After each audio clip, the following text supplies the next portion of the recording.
For many years, Qatar Airways has not just been an airline, it has been the definition of Gulf luxury. With a record 8 times honored as the world's best airline, it built an image of perfection. Yet behind the glossy exterior and the flashy Qsuite, another reality is slowly beginning to emerge. One that is making even the most loyal passengers question their experience in 2026. Why is an empire that controls major stakes in global aviation slowly losing the trust of its passengers? Could it be that after spending over $16 billion building power, it forgot the soul that built its name? Today, we uncover what's really happening behind this aviation giant. Can an empire built on money and influence survive when service and people are left behind?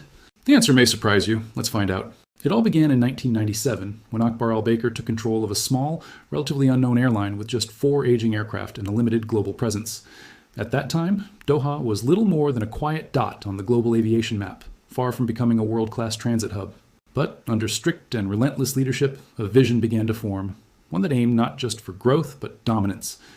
Al-Baker was known for his intense attention to detail, personally inspecting cabins, meals, and even cleanliness standards on board flights. It may sound excessive, but that obsession with perfection became the foundation of a culture built on discipline and precision. Within just a few years, that discipline transformed the airline into one of the fastest rising names in global aviation. By the early 2000s, Qatar Airways had already begun earning international recognition, including prestigious 5-star certifications. But discipline alone wasn't enough to dominate the skies. To truly stand out, the airline needed something more: innovation and luxury.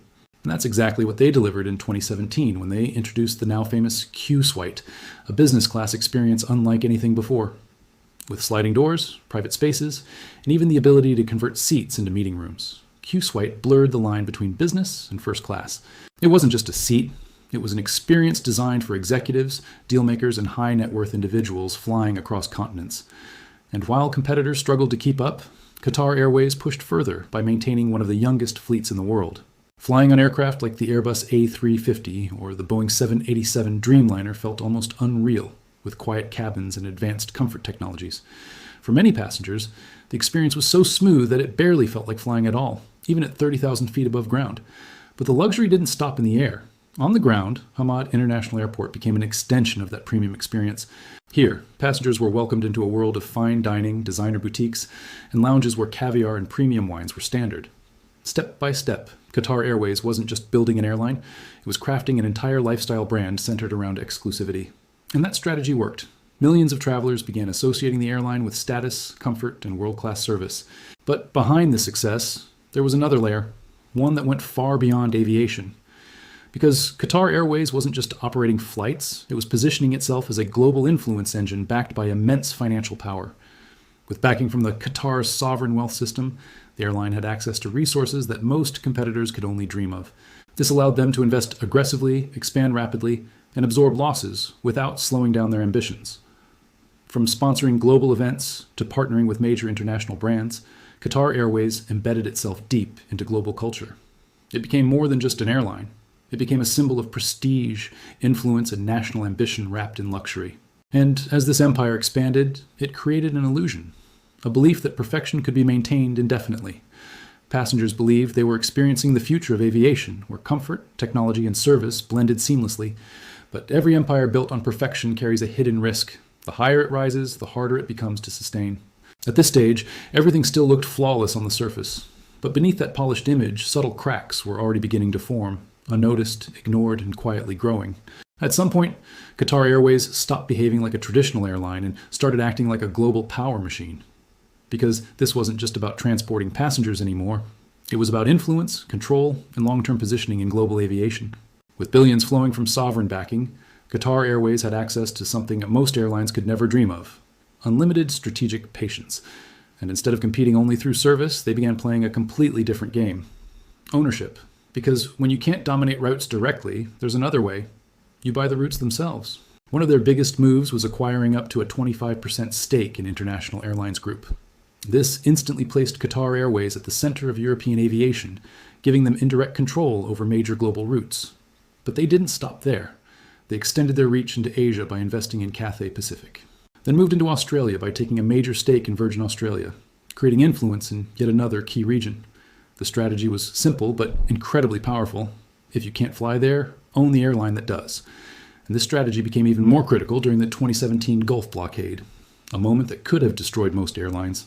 Overnight, 18 regional routes disappeared, cutting Qatar Airways off from nearby destinations like Dubai and Abu Dhabi. Flights that once took minutes now required long detours through Iranian and Turkish airspace, increasing costs dramatically. For most airlines, this would have triggered massive cutbacks, layoffs, and a defensive strategy just to survive. But Qatar Airways did the opposite. They expanded even more aggressively. Instead of shrinking, they doubled down on acquisitions, pouring billions into global aviation assets. Because if they couldn't access regional airspace, they would build an international network that made those restrictions irrelevant. And it worked. Despite the blockade lasting until 2021, their revenue continued to grow in ways that surprised the entire industry. At this point, Qatar Airways was no longer just competing at airports, it was competing inside boardrooms. Decisions about routes, partnerships, and passenger flows were now being influenced at the highest levels of global aviation. Even infrastructure became part of their strategy. Through the Qatar Investment Authority, they secured around a 20% stake in Heathrow Airport. This meant control not just over airlines, but over the very ground those airlines operated from. When you influence both the airline and the airport, you gain a powerful advantage over scheduling, connections, and passenger flow. It's a level of control that most competitors simply cannot match. And they didn't stop expanding. Their influence stretched into Africa, with investments in Rwanda's aviation infrastructure and national airline. The goal was clear: create multiple global hubs so that no single disruption could break the system again. At this scale, Qatar Airways wasn't just an airline anymore. It was becoming an aviation ecosystem, a system where competitors became partners, and routes became assets controlled through ownership rather than competition. But here's where things start to get complicated. Because when an airline becomes too focused on financial power and global influence, something else often gets left behind. The question is, what happens when the focus shifts from passengers to power? Because while Qatar Airways was busy expanding across continents, building influence, and dominating aviation networks, something much closer to home was beginning to quietly change, and those changes would soon become impossible to ignore. For years, Qatar Airways proudly claimed to operate one of the youngest and most advanced fleets in the world. But young in aviation can sometimes be a flexible definition, especially when reality starts to diverge from marketing. On certain routes, passengers began noticing something unexpected: aircraft that felt far older than the brand promised. In some cases, travelers found themselves on board the Airbus A330, aircraft that had been flying for nearly 2 decades. And in aviation terms, that's not just old, it's a completely different experience compared to modern fleets. So what happened? The answer lies in a high-profile dispute with Airbus over paint defects in the A350 fleet. This legal battle forced multiple advanced aircraft out of operation, creating a sudden gap in capacity. And to keep routes running, Qatar Airways had no choice but to bring older planes back into service. The result? A noticeable downgrade in passenger experience, especially for those expecting a 5-star journey. Inside these cabins, the difference was immediate. Older entertainment systems took up valuable space, leaving passengers with less comfort than expected. Slow, unresponsive displays and dated interfaces made the experience feel like stepping back into another era. But aging aircraft weren't the only issue, because even something as basic as cleanliness began to raise concerns among passengers. Reports started surfacing about unsanitary lavatories, especially on long-haul flights. In some cases, crews appeared too overwhelmed or disengaged to maintain the standards once associated with the airline. And when an airline begins to lose control over the small details, the entire experience starts to unravel. Consistency, the foundation of luxury, also began to disappear. Passengers flying from major hubs like London or New York still experienced high-quality service, but on other routes, the experience felt noticeably downgraded, almost like a different airline entirely. Even in premium cabins, there were reports of limited meal choices and inconsistent food availability. This created a growing sense of imbalance, as if the brand was no longer delivering the same promise everywhere. And slowly, loyalty began to erode, because when customers no longer know what to expect, trust begins to fade. But perhaps the most critical issue wasn't visible to passengers at first. It was happening behind the scenes. For years, Qatar Airways had operated under an extremely strict internal culture. Cabin crew reportedly faced intense rules, constant monitoring, and a system built on discipline and control. And while this system once ensured perfection, over time it began to create something else: fatigue. Because when employees are constantly under pressure, genuine service becomes difficult to sustain. Instead of warmth, interaction started to feel mechanical, professional but lacking human connection. And after pandemic layoffs, the rapid hiring wave focused more on numbers than maintaining quality. The result was a new generation of crew, younger, but often less experienced and less connected to the brand's original values. At the same time, experienced staff began leaving, drawn to better working environments offered by competitors. Airlines like Singapore Airlines and Emirates focused heavily on employee satisfaction and service quality. And that difference began to show, not just in service, but in overall passenger experience. Because in aviation, luxury is not just about seats or food, it's about how people make you feel. And when that emotional connection disappears, even the most expensive product begins to feel empty. Slowly, quietly, the perception began to shift. Qatar Airways was no longer being seen purely as the pinnacle of luxury. Instead, it was becoming something else, inconsistent, unpredictable, and increasingly disconnected from its original promise. And when cracks reach this level, they don't stay hidden for long.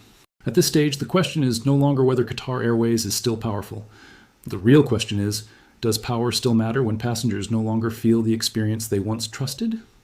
Because in aviation, dominance is not measured only by global reach or financial influence. It is measured by something far more fragile: perception. And that perception is now being challenged from every direction. Airlines like Singapore Airlines have doubled down on what truly matters: people and service consistency. They didn't chase global acquisitions or political influence. They focused on refining every passenger interaction. And it worked. They maintained their reputation not through expansion, but through discipline and service quality. At the same time, Emirates quietly rebuilt its momentum after the pandemic.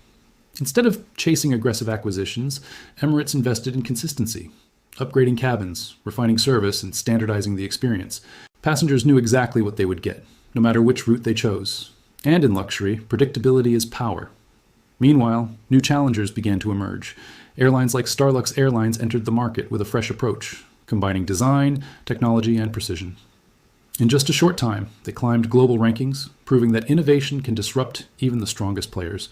Even traditional carriers like Japan Airlines and Korean Air leaned into their strengths: cleanliness, discipline, and attention to detail. These airlines didn't promise luxury, they delivered reliability. And for many travelers, that became more valuable than flashy marketing or political influence. Because while Qatar Airways was expanding globally, something critical was happening locally. Its identity was shifting. It was no longer seen purely as a premium airline. Instead, it began to feel like a financial machine disguised as an airline, an empire built on acquisitions, ownership, and influence, rather than consistent passenger experience. And this shift created a dangerous gap. Because while money can buy infrastructure, it cannot buy loyalty. Passengers don't remember shareholdings or boardroom deals. They remember how they were treated on a flight. And once that experience becomes inconsistent, the damage spreads faster than any marketing campaign can fix. At the same time, new threats are emerging, not just from competitors, but from an entirely new generation of airlines. The arrival of Riyadh Air signals a new phase of competition in the Gulf. Backed by even deeper financial resources and ambitious national goals, this new player is entering the same game, but with fresh energy. And when money is no longer a unique advantage, Qatar Airways faces a serious challenge. Because if every competitor can spend billions, then the only thing that matters is what passengers actually feel. At the same time, operational contradictions are becoming harder to ignore. You cannot promote the youngest fleet while flying aging aircraft on certain routes. You cannot promise 5-star luxury while cutting corners on food, service, or cleanliness. You cannot build a global empire while neglecting the small details that define customer experience. Because in the end, aviation history has shown one thing again and again: empires that expand too fast without protecting their core values eventually begin to decline. And now, Qatar Airways stands at a crossroads. It can continue down the path of financial dominance, or it can return to what made it great in the first place: service, consistency, and human connection. Because at the end of the day, passengers are not choosing an investment fund. They are choosing an experience. And if that experience feels empty, no amount of money can fix it. So now the question shifts to you. When you book your next flight, would you choose power or experience? Because in the skies, just like anywhere else, the brands that survive are not the ones with the most money. They are the ones that people trust the most.